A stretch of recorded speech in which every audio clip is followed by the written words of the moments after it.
Olá, irmãos queridos, bem-vindos à nossa partilha entre irmãos. Mais uma vez nós estamos aqui com a graça de Deus na comunidade Bom Pastor, esperando por você. Chegou, então agora a gente começa a nossa partilha. Laura Beatriz, tudo beleza? Empolgadíssima nessa semana, Padre Antônio, que semana especial. E olha, um voto para Papa Leão XIII, foi ele que voltou. Depois das 13 cartas da Helena Guerra, ele voltou a ter a novena de Pentecostes. Não é isso, Padre Antônio? Ele animou o pessoal a fazer, porque a novena sempre teve. Mas o pessoal estava meio devagar, daquele jeito, né? como você sabe que a gente pode ficar, né? E Santa Helena Guerra encorajou o Papa a... entre aspas, vamos dizer assim, dar uma de papa, né? Olha, vamos fazer direito esse negócio. E ele encorajou, né? Fez uma espécie de um breve motivando a realização da novena de Pentecostes de maneira mais ardorosa e tal. Segundo a própria Helena Guerra, o resultado foi mais ou menos. Então, fala de novo, Santo Padre, para ver esse pessoal, né? E aos pouquinhos a coisa foi caminhando. Bom, a verdade é que talvez de uns anos para cá tenha se tornado mais comum ao povo cristão compreender que vale a pena preparar a festa de Pentecostes com uma novena que, afinal de contas, é a única que tem indicação Bíblica. do próprio Jesus, né? Permanecer em Jerusalém até que venha sobre pediu vós. a novena, né? É a única, né, que tem o, vamos dizer assim, o imprimatur, né, do próprio Jesus, né? Então, me parece que ultimamente tem havido mais fervor, mais interesse na igreja como um todo, para que essa semana anterior a Pentecostes seja de fato uma semana de preparação para a festa. Não preparação para a gente lembrar alguma coisa que passou, mas preparação para algo que a gente deve celebrar e, celebrando, deve experimentar. Esse é o segredo. A liturgia da igreja não vive de aniversários como quem lembra de uma coisa que passou. Ela vive da atualização daquilo que Deus fez e que é para sempre e que, portanto, é para hoje. E quando a gente celebra as grandes obras do Senhor, a gente entra nelas, elas entram na vida da gente. Pentecostes tem que ser assim. Agora, para que a gente possa viver isso bem, uma boa preparação. E a novena de Pentecostes está aí para isso, né? Aqui na comunidade, além da novena como novena, a gente tem o hábito de celebrar, bom hábito, excelente hábito de celebrar a semana de oração pela unidade dos cristãos. Então, a gente ainda... Cai junto, né? Aqui no Hemisfério Sul é a semana anterior à festa de Pentecostes. Então, a gente ainda tem a visita desses irmãos queridos de outras comunidades cristãs que vêm rezar com a gente, né? Lá na igreja, um dia desses, o pessoal... Padre, mas como é que faz a novena de Pentecostes? Qual é a oração? Gente, olha... Vamos com calma, a gente está acostumado a imaginar, falou em novena, tem que achar um livro, tem que achar uma... Quando, na verdade, a novena de Pentecostes é menos uma oração que deva ser repetida e mais um desejo da alma que tem que ser mantido. Então, eu sugeri o seguinte, novena de Pentecostes a gente faz assim, acordou, diz assim, vem Espírito Santo e desperta a minha alma. Foi tomar banho? Vem Espírito Santo e lava o meu coração. Foi tomar café? Vem Espírito Santo e alimenta minha mente e o meu espírito. Foi trabalhar? Vem Espírito Santo e opera em mim, trabalha em mim. Pronto. Na verdade, a novena de Pentecostes, a própria Helena Guerra escreveu um texto, mas não é tanto um texto de oração, senão, como os apóstolos, essa expectativa santa, essa expectativa que faz com que a gente se sinta unido em comunhão com a igreja inteira, na sede, no desejo, na necessidade de mais do Espírito Santo. Então, mesmo quem não tem acesso a nenhum livrinho, a nenhum texto, zero problema. Durante o dia, de 1000 maneiras, pedir, chamar, convidar, vem Espírito Santo. E ele é tão gentil que basta um chamado desse, vem, e ele vem. E quando ele vem, ele faz o que é necessário, né? Gostei dessa forma de novena, Padre Antônio, porque a outra, né, que normalmente um livrinho escrito, a gente é tão, né, preguiçoso, corre o risco de, bom, fiz a novena, agora eu vou partir. Mas essa novena em que eu, de manhã, invoco o Espírito Santo, na hora do café, na hora do banho, na hora de sair para o trabalho, uma novena que é feita ao longo do dia, chamando o Espírito Santo. Que beleza, que novena boa essa, não é? Padre Antônio. Tem que ser, a nossa oração tem que ser a expressão do desejo da nossa alma. Santo Agostinho está na moda. Então, Santo Agostinho, ele tem toda uma teologia do desejo que é importantíssima, né? Porque é um reconhecimento de que a nossa própria estrutura humana, que é movida por aquilo que nós desejamos, ela tem que ser instrumento para a nossa comunhão com Deus. É nessa estrutura humana, como Deus nos fez, que Ele nos abre para Ele, né? Então, a nossa oração tem que ser a expressão do nosso desejo. Todo tempo, todo dia, né? Eu lembro, um dia desses eu estava lá na igreja, comentei com o pessoal, eu acho que a primeira vez que eu vim ao grupo de oração aqui da comunidade, estava tocando uma música daquele tempo, né? Que dizia assim: aqui eu vim para dizer que eu quero mais te conhecer, a minha alma tem sede de ti, ó Espírito Santo, estou aqui. E eu nunca mais esqueci essa música. Eu ouço os primeiros acordes dessa música, chega o meu coração a ficar assim, porque de fato o que é mais importante é o desejo do coração. A minha alma tem sede de ti, eu quero mais te conhecer. Eu quero saber quem é o Senhor, né? De repente a gente percebe que, ainda que a gente já tenha conhecido tanto, é tão pouco ainda, né? Então, essa expectativa, né, me parece que é a chave, é o segredo do cenáculo, e deve ser o segredo também na nossa vida de oração por inteiro, de modo especial quando nós clamamos pelo Espírito Santo, né? A Bíblia diz que eles estavam perseverando unanimemente em oração.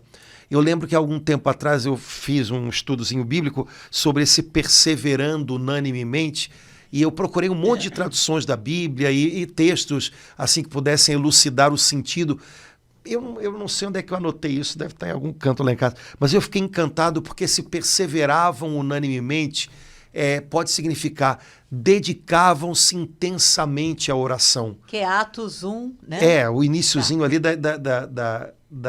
do evento de Pentecostes. Então, perseveravam unanimemente, eles se dedicavam ardorosamente à oração, eles clamavam incessantemente. Foram várias traduções que me deram a impressão de que eles talvez nem soubessem muito bem o que era que vinha pela frente, porque ninguém tinha sido ainda batizado no Espírito Santo, como Jesus havia dito que seria esse evento de Pentecostes. Mas eles sabiam que era algo maravilhoso, porque Jesus identificou isso com a promessa do Pai.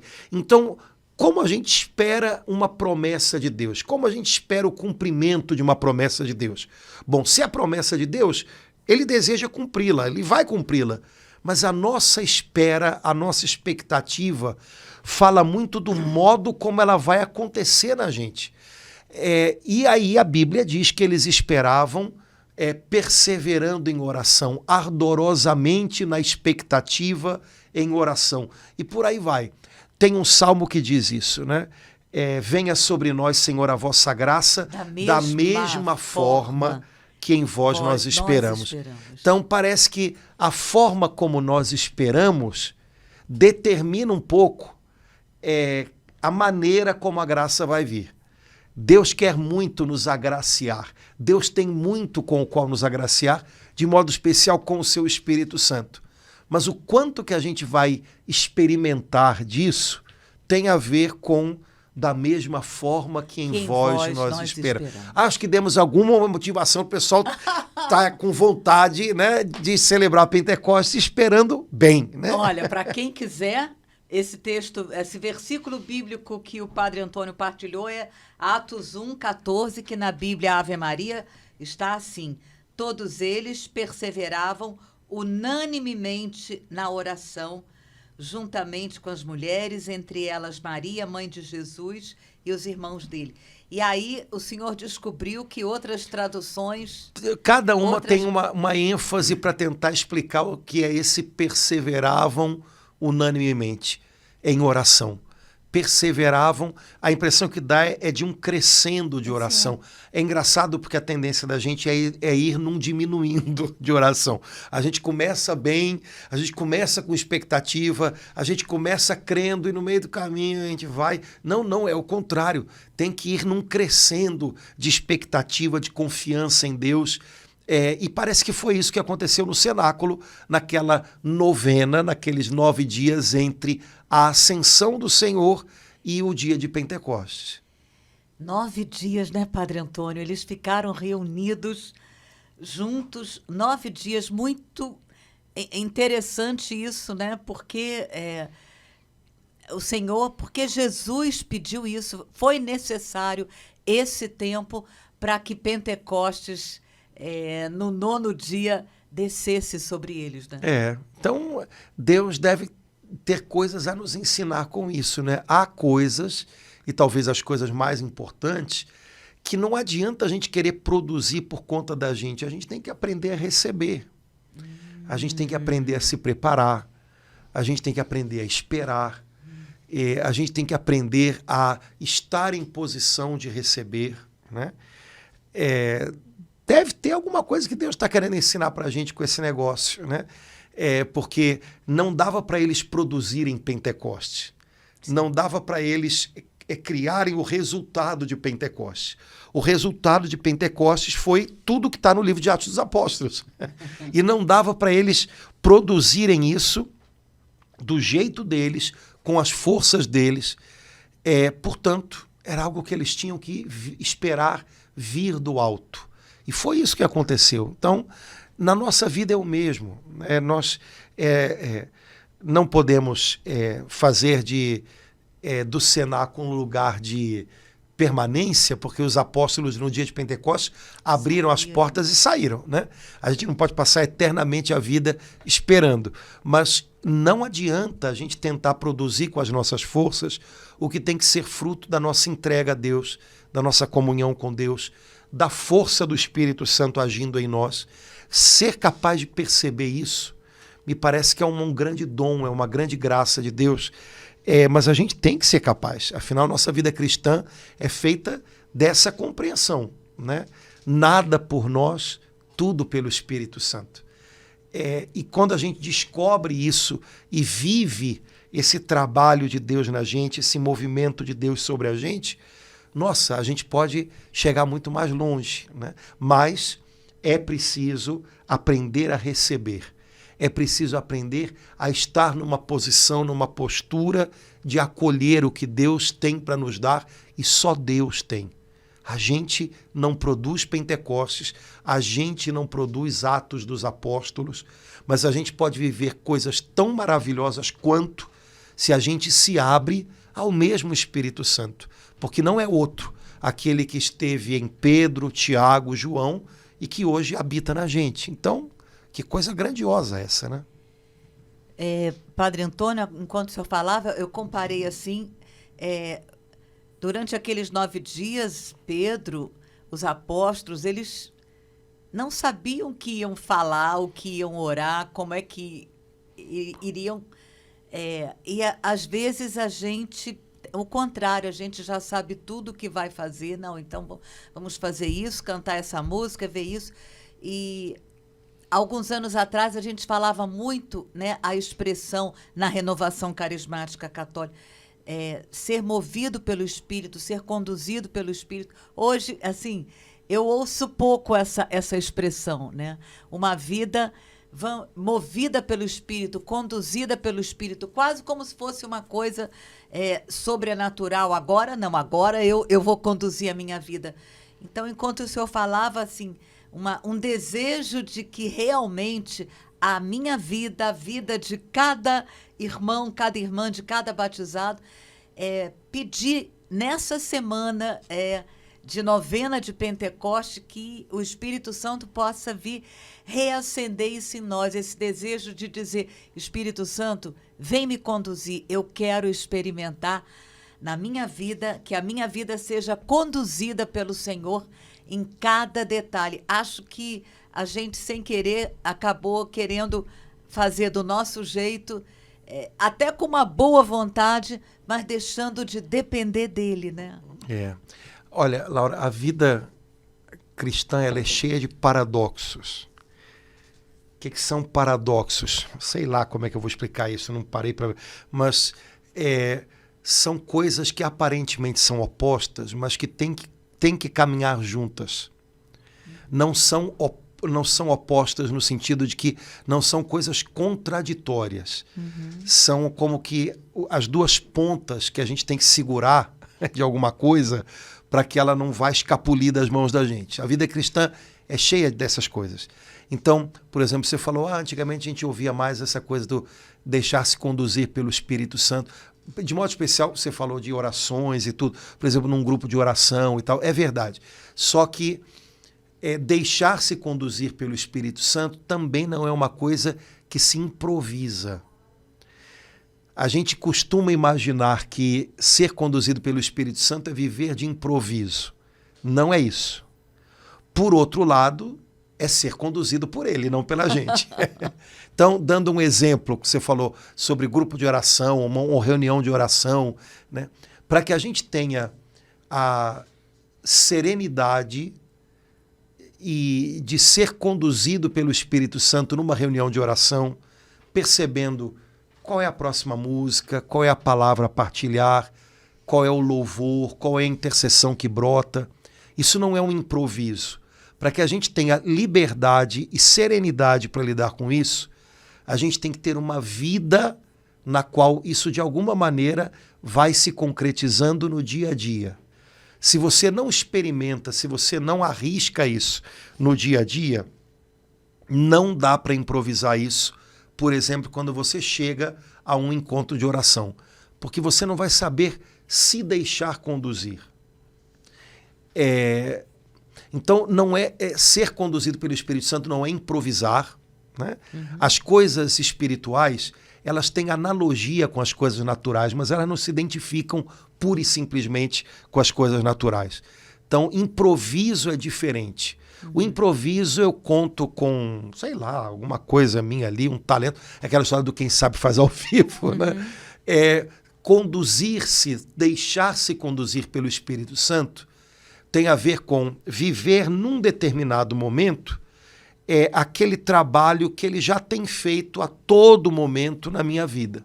E aí o Espírito Santo vai dispor das coisas que ele tem me ensinado, das coisas que ele tem falado a mim, para naquele momento, por exemplo, de oração, dispondo dessas coisas, ele trazer à tona, lembrar uma palavra, trazer à tona uma oração e por aí vai, né? Acho que se a gente entender dessa maneira, a gente, vamos dizer assim, a gente se livra do risco de achar que ser conduzido pelo Espírito Santo é meramente improvisar, porque não dá para improvisar comunhão e intimidade com Deus, isso não dá, né?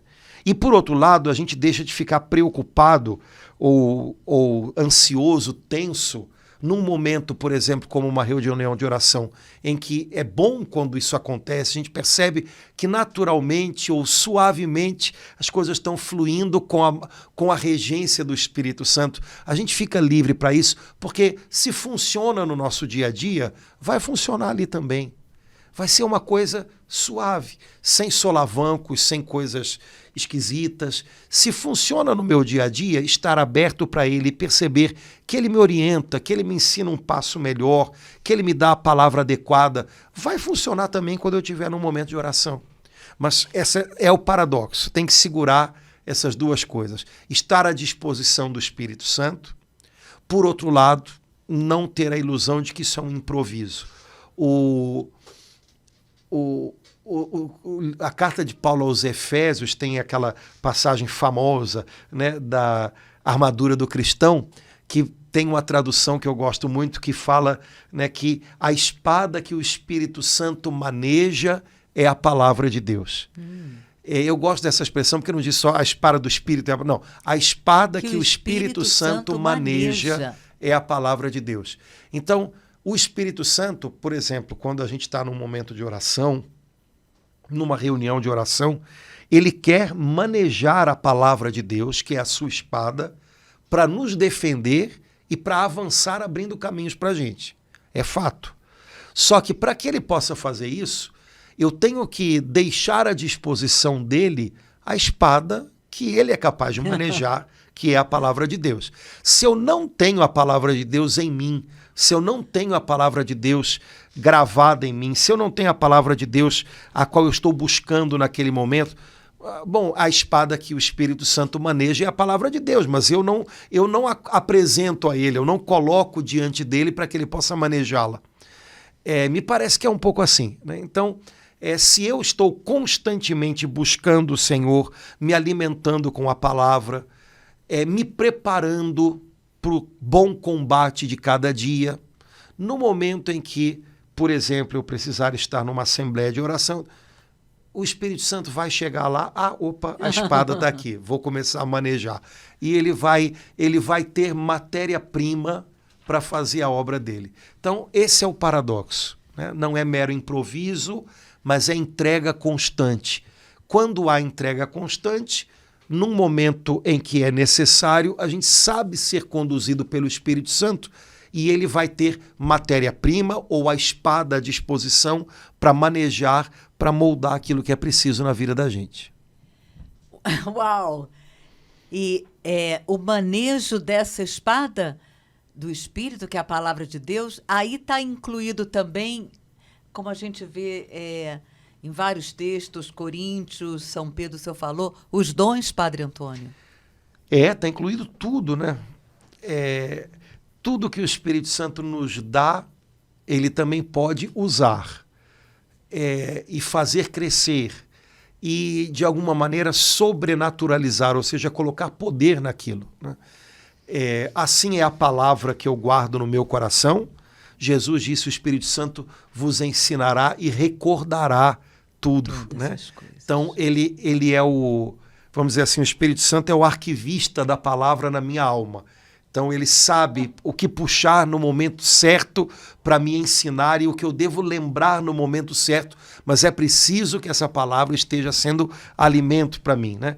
Então, se eu ponho a palavra nas mãos do Espírito Santo, nossa, ele transforma a palavra em arma viva, sabe? Em espada de verdade, né? Na minha mão é só um livro. No meu coração, para ele é espada. É diferente, né? Assim também os dons que o Espírito Santo dá, concede, né? Que a Bíblia no Novo Testamento diz que são tantos e que se manifestam de tantas maneiras e sempre para o bem de todos, para edificar a todos, também aquele que os usa, né? Eu preciso aprender a reconhecer os dons que o Espírito Santo me dá, eu preciso aprender a exercitá-los no dia a dia, na vida, no cotidiano no qual eu vou sendo moldado por ele. E aí, quando for preciso, num momento particular, num momento em que eu preciso, sei lá, de uma maneira especial, servir a alguém ou servir a minha comunidade, aqueles dons que eu já estou aprendendo a usar no meu dia a dia, que eu já estou aprendendo quais são os que me foram concedidos, eu vou aprender, eu vou saber usá-los da melhor maneira. Dons do Espírito Santo são como ferramentas que a gente recebe, mas que a gente tem que aprender a usar. O campo de prova não é um tubo de ensaio, é o dia a dia. Todos os dons do Espírito Santo podem e devem ser usados no dia a dia. Em contextos mais específicos, um grupo de oração, a minha comunidade paroquial, o meu serviço à igreja, o meu serviço a essa ou aquela pessoa por quem eu estou rezando agora. Nesses momentos, se eu manejo também os dons espirituais no dia a dia, eu vou saber como usá-los da melhor maneira para esse serviço específico. Mas lembrando, o Espírito Santo nos capacita de 1000 modos. Normalmente a gente chama de algumas dessas capacitações, a gente chama de dons espirituais, dons do Espírito, que São Paulo elenca na carta aos Romanos, na carta aos Efésios, na primeira carta aos Coríntios. Alguns dons podem parecer mais extraordinários, como o dom de milagres, outros mais simples, mas igualmente preciosos, né? O dom da misericórdia, o dom de ofertar, o dom de administrar, o dom de ensinar. Mas todos esses dons são importantes, são preciosos. É claro que todo cristão tem um dom, pelo menos. É claro que nenhum cristão tem todos. Mas, aos pouquinhos, a gente precisa descobrir quais são aqueles com os quais Deus nos usa mais frequentemente, para que a gente possa usá-los, colocá-los a serviço e, aprendendo a exercitá-los, ver como Deus pode fazer coisas maravilhosas através da gente. Ô, Padre Antônio, e tem gente que ainda diz eu não tenho dom nenhum, então a gente está pedir, vem Espírito Santo nesse coração, vem revelar todas as maravilhas que o Senhor já fez com certeza nessa vida e vem mostrar tudo aquilo que o Senhor quer fazer ainda. Porque aqui o Senhor falou, eu fui abrir 1 de Coríntios 12, é tão bonito. Lá no 4 ele fala a diversidade de dons, mas é o mesmo Espírito. Os ministérios são diversos, mas é um só o Senhor. Diversas operações, mas é o mesmo Deus. E aí ele vai elencar aqui, são os 9 dons. O senhor citou também Romanos e Efésios. Aqui ele cita 9 dons, mas fala de diversidade de ministérios, diversidade de operações. Significa que, de acordo com a necessidade, pelo menos é assim eu compreendo, Padre Antônio, o Espírito Santo pode sobrenaturalmente me ungir no momento em que eu estiver, por exemplo, na rua e ver uma pessoa cair no chão, eu não tenho... sobrenaturalmente me ungir para que eu possa agir junto em favor dessa pessoa. É assim que eu vejo. E da maneira adequada. E da maneira adequada. Né? Esse é que é o segredo, porque quando a gente conta só com as nossas forças, quando a gente conta só com a nossa capacitação, a gente pode desejar ajudar, mas não saber a maneira adequada. Exemplo, você falou, alguém cai no chão. Se eu for levado só pelo meu ímpeto, de repente eu vou querer mexer na pessoa, por exemplo, né? E aí vou tentar ajudá-la, vou querer ajudá-la, mas se eu mexo na pessoa e ela quebrou alguma coisa, vai ser pior, né? Então o Espírito Santo me ensina a ajudar na medida certa, da maneira certa. Isso é uma primeira coisa, né? A gente conta com a capacitação dele, não é só com a boa vontade da gente, né? Então isso é fundamental, é perceber que não é só o nosso ímpeto, não é só um talento nosso, é uma ajuda, é um poder que vem de Deus e para o qual a gente tem que estar aberto. E como você disse, em cada circunstância ele dá a nós a medida, né, o dom, a medida da graça que é necessária, né?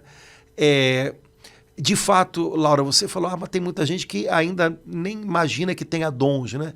Isso para a igreja é um problemão, né?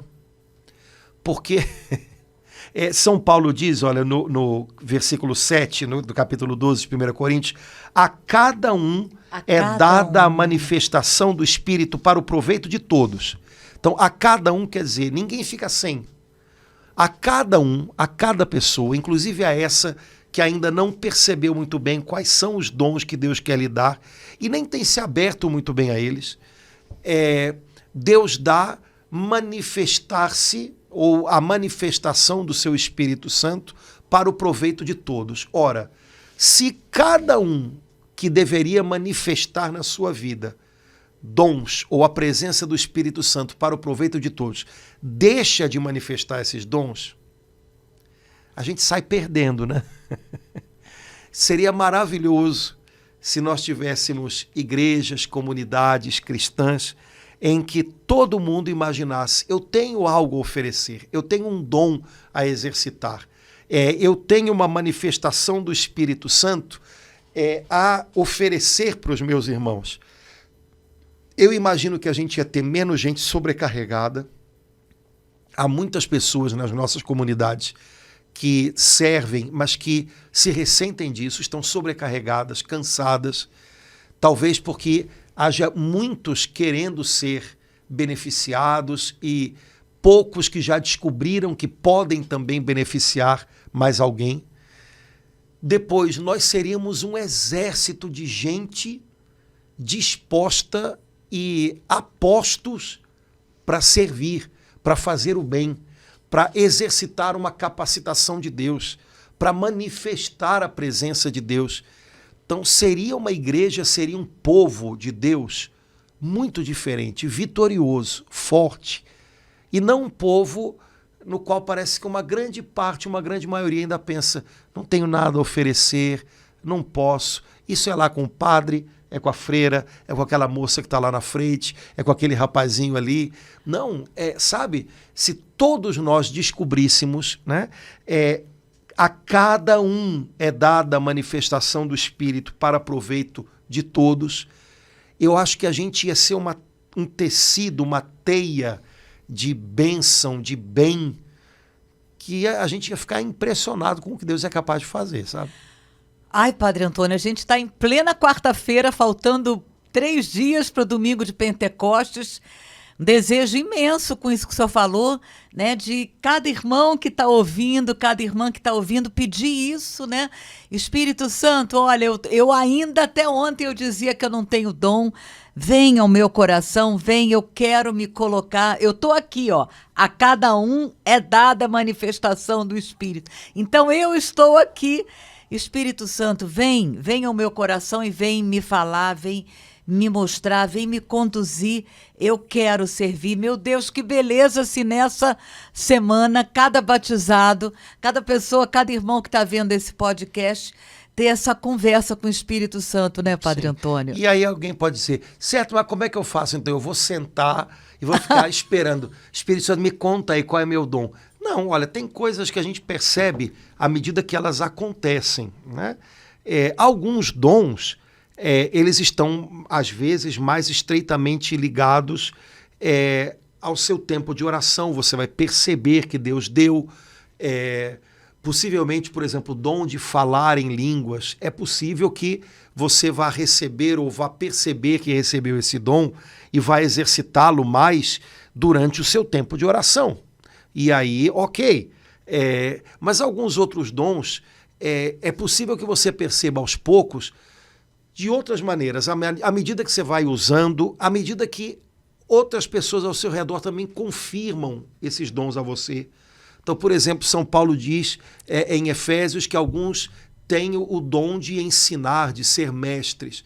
É possível que alguém diga para você, nossa, você falou para mim alguma coisa de Deus e eu entendi tão claro e me caiu tão bem. Porque não tem a ver com ser mestre no sentido humano. Que uma pessoa pode ser capacitada para ensinar matemática ou português, e isso uma, vamos dizer assim, é um talento humano. Natural. Né? Por outro lado, há pessoas que não têm capacitação nenhuma humana para isso. Mas quando falam das coisas de Deus, de repente, caramba, todo mundo diz assim, entende. Eu entendi. Uau. Esse eu entendi é sinal de que chegou onde tinha que chegar. E que não é só a cabeça. Né? Então, se alguém fala isso 1, 2, 10 vezes, peraí, então quer dizer que talvez eu tenha recebido do Senhor o dom de ensinar. Né? O dom da misericórdia, o dom do cuidado, né? O dom do serviço. Tem várias traduções para isso, que São Paulo também fala, tanto em Romanos, né, quanto em 1 Coríntios. O dom de acolher e servir as pessoas de maneira prática, não naquilo que se fala, mas naquilo que se faz, segundo a necessidade da pessoa, um doente, uma pessoa que está precisando de um apoio num determinado momento complicado da vida. Tem pessoas que não têm isso, mas tem pessoas que têm um jeito para fazer isso, de tal maneira que o outro é ajudado e às vezes não se sente diminuído porque é ajudado ou porque... Não, ele percebe que aquela pessoa, à medida que o ajuda, está colocando para frente. Sabe, é um jeito diferente, é uma maneira de ajudar que fica leve para quem recebe a ajuda, que não diminui o outro. Enfim, e a gente pode perceber isso, né? Algumas pessoas dizem, mas parece que Deus está colocando certas situações na minha vida para eu... E será que não é? Agora, se ele está colocando, não é porque será que talvez você tenha jeito para esse negócio? E não é só um jeito humano, é um jeito divino. Pode ser que, de fato, você tenha jeito para ajudar, sabe? Para levantar pessoas, colocá-las indo adiante, enfim. Então, alguns dons a gente percebe porque as pessoas em volta da gente nos ajudam a discernir. Outros dons que a gente chama de dons carismáticos, enfim, palavra de ciência, dom de curas. É claro que num contexto, por exemplo, da igreja, do grupo de oração, são os irmãos que discernem isso também. Olha, o Senhor falou uma coisa através de você que, de fato, clareou uma situação no meu coração, era o que eu estava passando e eu saí daqui crendo que o Senhor está me ouvindo e está vendo o que eu estou vivendo. Bom, as pessoas vão dando, isso é uma forma de, não é de feedback, mas é de discernimento. Né? De fato, Deus, vamos dizer assim, me usa mais ou me deu essa ferramenta para que eu o sirva melhor nos meus irmãos desse modo. Não é uma questão de sentar ou então tentar fazer uma descoberta, né? Sei lá, comprar uma revistinha, descubra seus dons. Aí vai respondendo um questionário. Mas é ver-se diante de Deus. Reconhecer na sua vida que Deus talvez, sabe, esteja aproveitando mais a gente nessa perspectiva, naquela outra. O que não quer dizer que Ele também não possa nos surpreender, né, nos fazendo viver alguns dons numa necessidade particular, e naquela hora, meu filho, vai quem está aberto a Deus. E se tu vai tu mesmo, entendeu?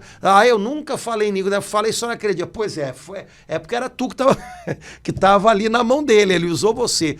Eu nunca profetizei nada, mas naquele dia me veio, eu falei, pois era você, meu filho. Só Amém. tinha tu ali, né? Deus tinha que falar através de alguém, foi através de você, não seja por isso. Né? Então, ser surpreendidos por Deus também, dessa maneira, né? Um dom que talvez eu nunca tivesse imaginado experimentar, eu experimentei naquele dia, não é comum, foram 2 ou 3 vezes na vida, mas beleza, meu filho, Deus também faz desse jeito. O senhor falando, eu passei assim a cabeça na Atos dos Apóstolos, isso aconteceu tanto, né, Padre Antônio? Filipe, de repente, vai falar com aquele eunuco, são surpresas de Deus para a gente estar aberto. Por isso que na carta de Coríntios ele fala que são diversas operações. Algumas dessas podem ser essas que nos surpreendem. A gente acha que Deus só nos usa aqui e, de repente, numa situação especial, o Espírito Santo manifesta em mim uma outra ação que eu não estava atenta para aquela necessidade especial. Né? E aí, o que tem que estar no fundo de tudo isso? 2 coisas. Primeiro, estar à disposição de Deus. Ele é soberano, eu não. Certo? Eu não sou, Ele é. Então, muito mais do que tentar impor o que eu acho que tem que ser, o modo como eu acho que Ele tem que me usar, eu preciso estar aberto para ser usado do modo como Ele quiser me usar. Segundo, a necessidade. Né? Nós somos servos de Deus. Então, o Senhor, né, vamos dizer assim, ele se serve do servo da maneira como é preciso. E segunda coisa, caridade. Né? A primeira carta aos Coríntios, ela tem aquele lindo hino à caridade no capítulo 13, que é justamente o capítulo que está entre o 12 e o 14. Logo depois dos dons, né? Tanto logo antes como logo depois, né? Quer dizer, 12 e 14 fala de outros dons, e o 13 fala de caridade. É como se fosse o recheio do sanduíche, né? É o que dá sabor a tudo. Os dons espirituais são ferramentas. Eu devo aprender a usar as ferramentas para aquilo que elas foram feitas. No caso dos dons espirituais, para servir os meus irmãos, para servir ao Senhor através deles e neles, não para servir-me dos dons espirituais. Então, se você coloca uma tesoura de jardineiro na mão de uma criança, é bem possível que ela vá se machucar com aquela tesoura de jardineiro. Se você coloca dons espirituais, né, nas mãos de alguém, e essa pessoa não é madura em amor, é possível que ela acabe se machucando até com aquilo, porque ela vai usar de maneira inadequada, né? Então, o segredo de tudo, o dom dos dons, o dom que deve reger todos os outros dons é caridade, amor, coração servidor. Sem isso, o resto não funciona. Ou funciona de uma maneira que pode ferir, né? Eu posso usar mal os dons, vamos dizer assim. Então, lembrando sempre, né, estar à disposição de Deus e ter um coração generoso em amor. Dessa maneira, com simplicidade, com suavidade e com mira, Deus pode nos capacitar como for preciso a cada momento. Existem dons que nós recebemos e que se tornam um ministério, ou seja, um serviço constante. E existem dons que o Senhor pode nos dar num determinado momento, para uma determinada situação, para uma determinada necessidade. Acho que as duas coisas são um paradoxo, portanto, elas podem e devem acontecer na nossa vida e a gente pode estar aberto para elas. Amém, amém. Laura, queria só compartilhar uma outra palavra. Primeira de Pedro, né? Que eu acho uma palavra tão bonita, e como não é numa das cartas de Paulo, é uma carta de Pedro, né? A gente não costuma ler na mesma intensidade, né? Essas duas coisas, né? Queria pedir que a gente só desse uma olhadinha. A primeira carta de Pedro, capítulo 4, a partir do versículo 10, que, na verdade, é uma palavra que, como é que a gente pode dizer? Ela diz a mesma coisa que Paulo está dizendo lá em 1 Coríntios, mas com outras palavras, né? Primeira carta de Pedro, capítulo 4, a partir do versículo 10. Como bons dispensadores das diversas graças de Deus, cada um de vós ponha à disposição dos outros o dom que recebeu.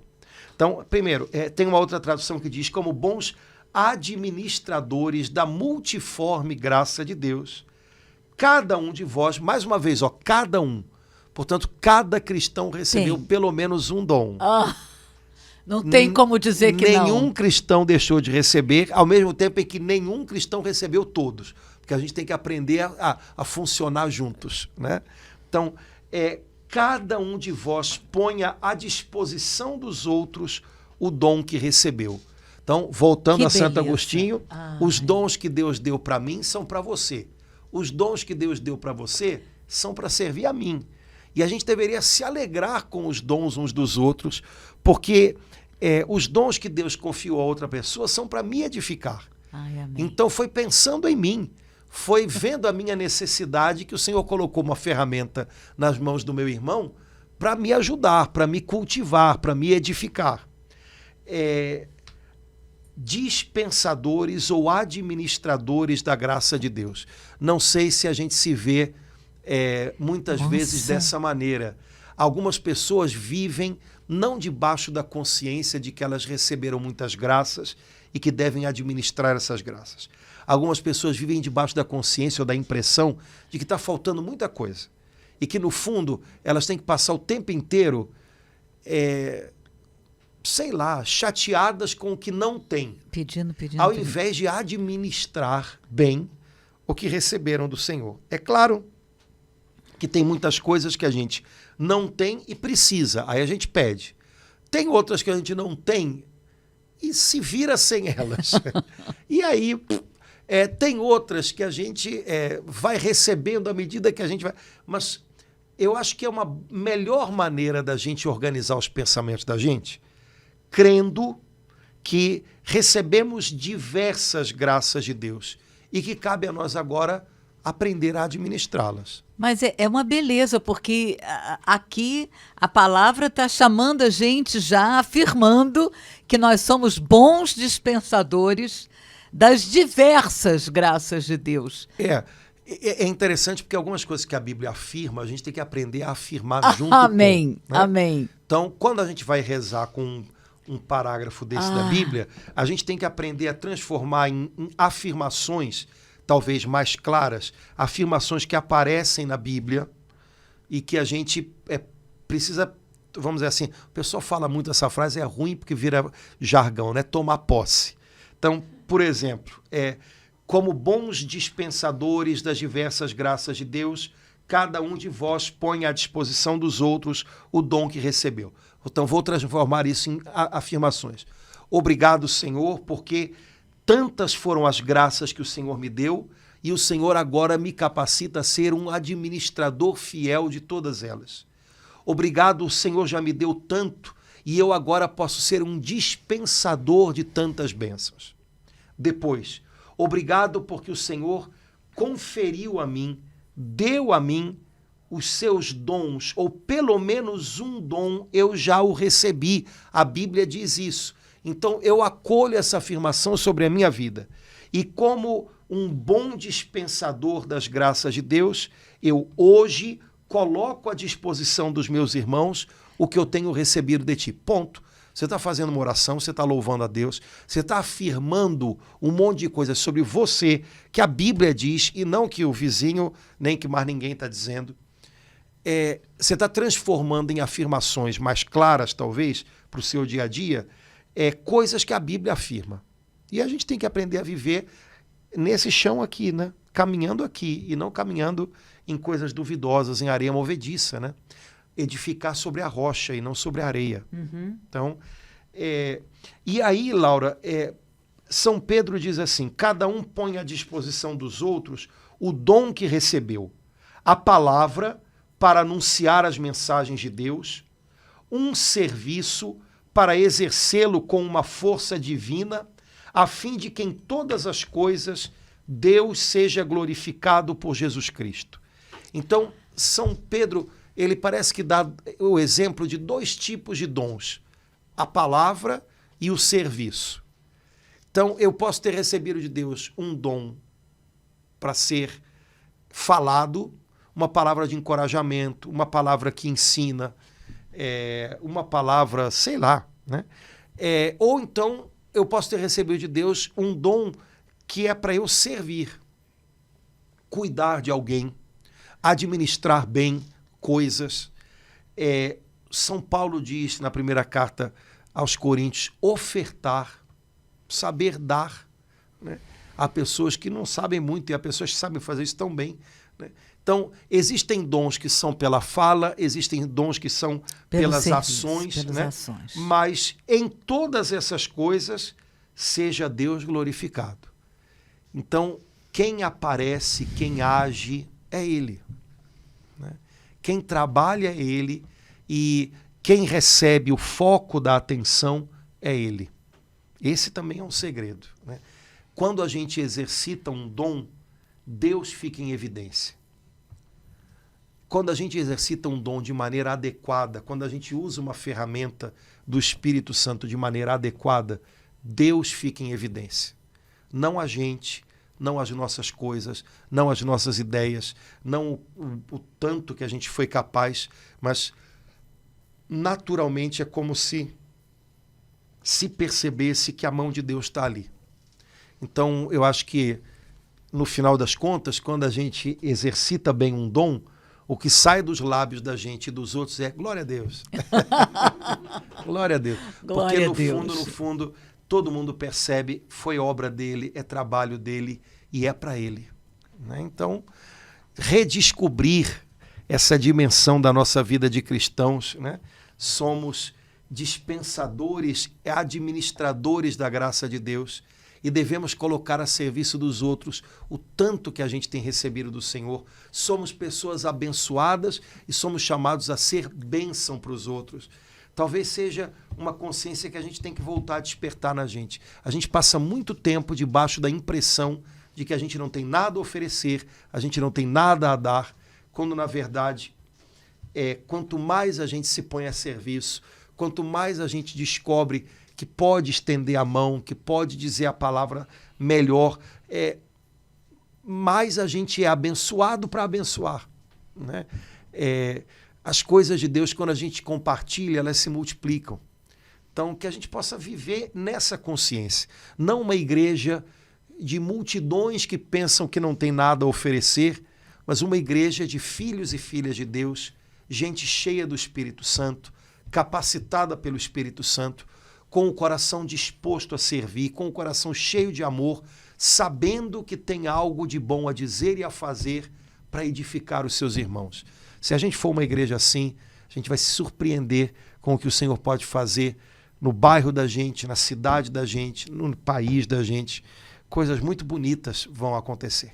Vivendo como uma boa dispensadora das graças de Deus, vivendo como um bom dispensador das graças de Deus, é o que a gente deseja para cada irmão, que nessa semana se redescubra 1 de Pedro 4:10 e viver como um bom dispensador das multiformes graças de Deus, porque aqui está no plural, né, Padre Antônio? Então, é de muitas maneiras que Deus nos agracia, que Deus nos torna agraciados, e é de muitas maneiras que a gente também pode fazer bem às pessoas. Então, vamos viver nessa dimensão aí, com esse olhar. Eu acho que vai rearrumar de um jeito melhor as ideias da gente e a vida da gente. Amém. Né? Amém. Beleza. Laura, vamos parar por aqui, porque já foi muita coisa, senão a gente embanana. Espero que não tenha embananado ninguém, mas ajudado os irmãos a redescobrirem a maravilha, né, de poder contar com o Espírito de Deus e saber que Ele tem um lugar para nós nessa obra linda que Ele está fazendo. Ele também conta com a gente, Ele quer se manifestar através de cada um de nós. Então, através de você, meu irmão querido, minha irmã, o Espírito de Deus quer mostrar um pouquinho da beleza da face dele nessa terra. Então, seja um instrumento de Deus, você vai ver quantos passos bonitos Ele vai ajudar você a dar. Beleza? Que você possa viver esse domingo de Pentecostes ali como bom dispensador da graça de Deus. E viva o Espírito Santo! Amém, viva! Deus abençoe, gente. Um abração, até a próxima. Tchau, tchau. Tchau, até logo. irmãos.